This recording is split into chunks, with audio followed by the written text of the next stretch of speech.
আজকে আমি আপনাদের সঙ্গে শেয়ার করব অনুষ্ঠান বাড়ির মতো খেজুর আর আমসত্ত্ব চাটনি। তার জন্য এখানে খেজুর নিয়ে নিয়েছি, খেজুরের বিচিগুলো ছাড়িয়ে এইভাবে কেটে নিয়েছি। একটা গোটা আমসত্ত্ব এইভাবে আমি টুকরো করে নিয়েছি, আর এখানে কিছুটা কাজু আর কিশমিশ ভিজিয়ে রেখেছি।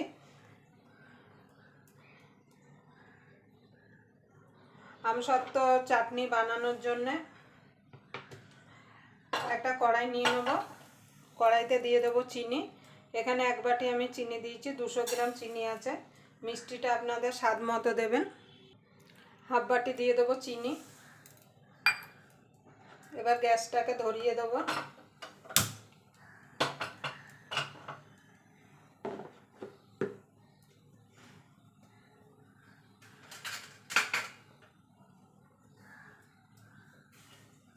এবার চিনিটা গলা পর্যন্ত অপেক্ষা করব। অনেকেই কিন্তু আছেন খাওয়ার শেষ পাতে কিন্তু চাটনি না হলে খাওয়াই হয় না।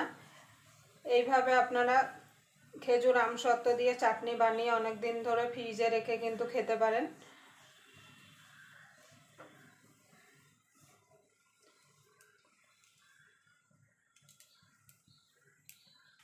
দেখুন বন্ধু, চিনিটা গলে গেছে।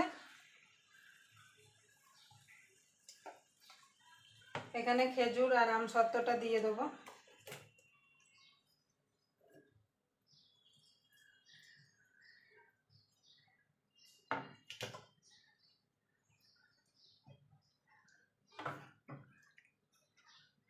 কাজু কিশমিশটাও দিয়ে দেবো।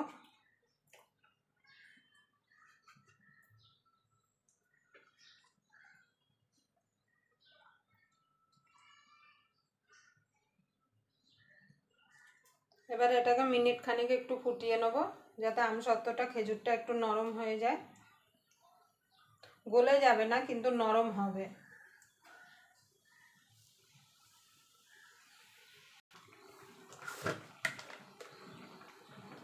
দেখুন বন্ধু, সামান্য একটুখানি নুন দিয়ে দেবো। মা ঠাকুমারা বলে যে কোনো মিষ্টি জিনিসে নুন দিলে কিন্তু তার স্বাদটা কিন্তু দ্বিগুণ বেড়ে যায়। এবার একটুখানি ফুটে উঠলে আর বেশি ফোটাবো না, কেন ঠান্ডা হয়ে গেলে কিন্তু আর একটু গাঢ় হয়ে যাবে।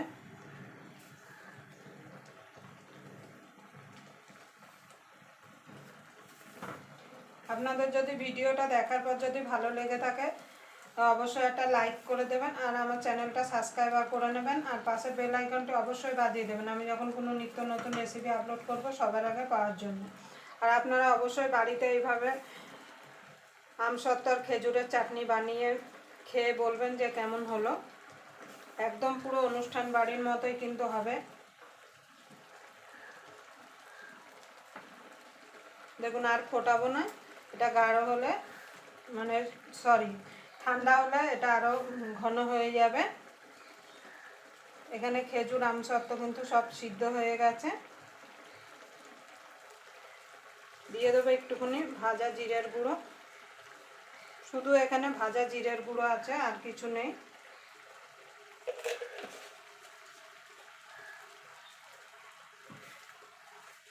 এবার আমি গ্যাসটাকে নিভিয়ে দেবো। নিভিয়ে ঠান্ডা হলে এখানে একটু লেবুর রস দেব। ঠান্ডা করে কিন্তু লেবুর রসটা দিতে হবে।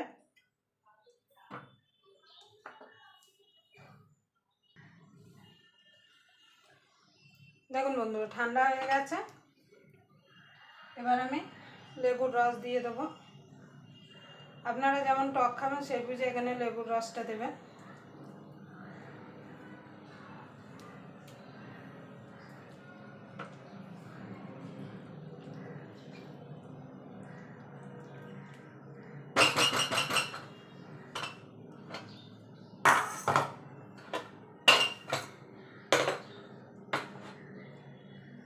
এবার নামিয়ে দেবো।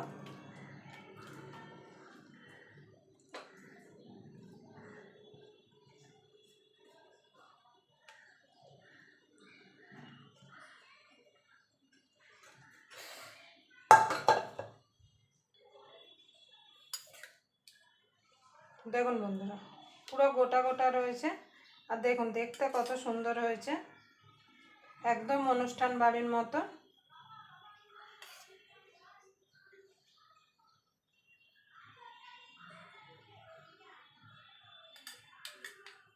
আবার আপনাদের সঙ্গে কোনো নতুন রেসিপি নিয়ে দেখা হবে। ততক্ষণ পর্যন্ত আপনারা ভালো থাকবেন, সুস্থ থাকবেন।